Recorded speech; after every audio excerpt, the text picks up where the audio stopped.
কিন্তু প্রতিটি মুসলিমের এটা মনে রাখতে হবে, আল্লাহর কাছে পছন্দনীয় গ্রহণযোগ্য ধর্ম জীবনাদর্শ একটি, সেটা হচ্ছে ইসলাম। আওয়াজ করে বলেন সেটা কি?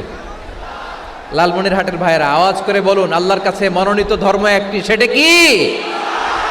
এজন্য রব্বুল আলামিন বলেন, ইন্নাদ-দীনা ইনদাল্লাহিল ইসলাম, আল্লাহর কাছে মনোনীত গ্রহণযোগ্য অ্যাকসেপ্টেড ধর্ম মতাদর্শ একটা, সেটা হলো ইসলাম। ইসলাম ছাড়া অন্য কোনো ধর্ম যদি কেউ তালাশ করে, তার ওই ধর্ম আল্লাহ গ্রহণ করবে না।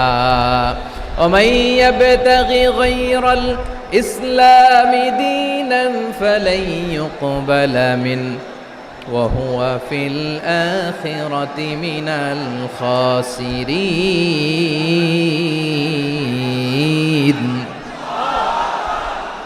Whoever seek anything except Islam, that won't be accepted from him, and he will be loser in the day of judgment. কিয়ামতের দিন ইসলাম ছাড়া কেউ যদি অন্য কোনো ধর্ম তালাশ করেছে দুনিয়াতে, তার এই মতাদর্শ গ্রহণ করা হবে না, and he will be loser. সে হবে লুজার, ক্ষতিগ্রস্ত, হাই হাই কোম্পানির ম্যানেজার। ওর আমও শেষ, সালাও শেষ। আওয়াজ করে বলেন ঠিক কি না? এজন্য ইসলাম পেয়ে আমরা খুশি না বেজার?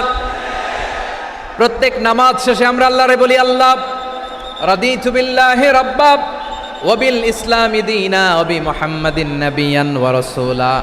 ও আল্লাহ, তোমারে রব হিসেবে পেয়ে আমরা খুশি। ও আল্লাহ, ইসলামকে ধর্ম হিসেবে পেয়ে আমরা খুশি। বিশ্বনবীকে আমাদের রাসূল পেয়ে আমরা খুশি। ঠিক কিনা বলেন? ইসলাম ছাড়া অন্য কোনো ধর্ম আমরা গ্রহণ করব না। ঠিক কিনা বলেন?